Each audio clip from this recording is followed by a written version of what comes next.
The Art of War by Sun Tzu is probably one of the most popular Chinese classical texts in the English-speaking world. If you go on Amazon and type in Art of War, you get an endless list of books. The Art of War, a new translation. The Art of War, the new illustrated edition. The Art of War, the original authoritative edition. The definitive interpretation of Sun Tzu's classic book of strategy. And here's the longest title. Sun Tzu and Machiavelli, Leadership Secrets, How to Become a Superior Leader Utilizing the Principles of the Art of War and the Prince. As these titles might suggest, The Art of War probably isn't a lot of fun to read. I speak Chinese and I like to think I'm quite interested in history and classics, but still I think I need some motivation to keep cracking at it. Because it was written in a very old form of Chinese, older than Shakespeare and Chaucer in the history of English literature. So it's really difficult to read and translate. I suspect not a lot of readers survived the first few chapters, even though it is a rather thin book. So when you look at so many business people and politicians who have tweeted about this book and probably brag about it, I doubt how many of them have actually finished it.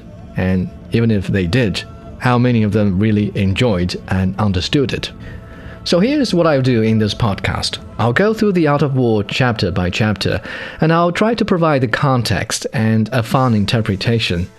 I can't say I have the best analysis, but I hope to make this as pleasant a journey as I can for you and for me. Also, I'm looking forward to finding out about what you think. I could say something that you don't quite agree. In that case, by all means, let me know. Give me your comments. Send it over to crireading@gmail.com.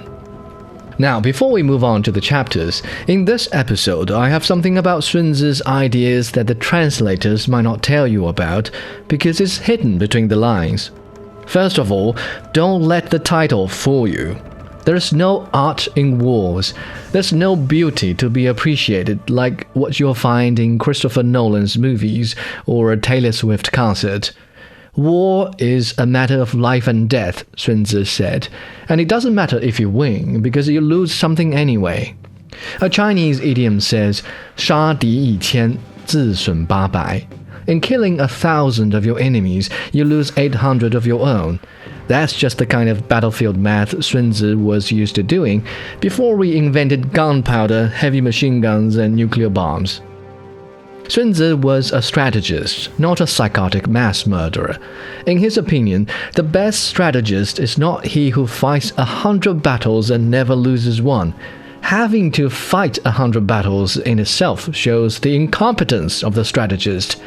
The best strategist, though, tries to avoid wars until they are unavoidable, and they win only the battles that matter. The best military strategy is not one that leads to the capture of the enemy base or the desiccation of their capital city. The best strategy is one that strikes at the adversary's intentions and prevents wars from ever happening.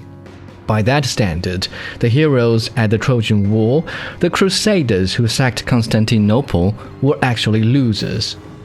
Now I realize it is a bit hard to understand, but these counterintuitive ideas are at the center of Sun Tzu's writing, and I'll go into the details in the following episodes. But if there is no art in wars, what do we make of the art of war, except that it is bad translation?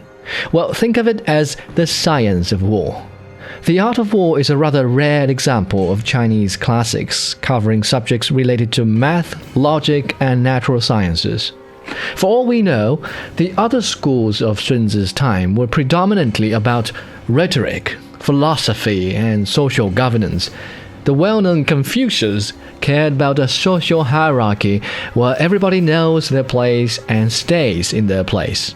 The legalist master Han Feizi stressed law and order and their role in building an efficient economy and a wealthy state. The Taoist thinkers Lao Tzu and Zhuangzi delved into metaphysics and dialectics. In comparison, Sun Tzu was much more specific and down-to-earth, as he examined different types of weather and terrain and their effects on the outcomes of war, the cost of logistics before and while battle is joined, and the dynamics of forces interacting in combat. So he was what? A weatherman, a geologist, an accountant, and then what? An anthropologist? Maybe, I don't know. Anyway, this attention to mundane detail is a far cry from other ancient Chinese thinkers, so we might as well translate Sun Tzu's title as The Science of War rather than The Art of War.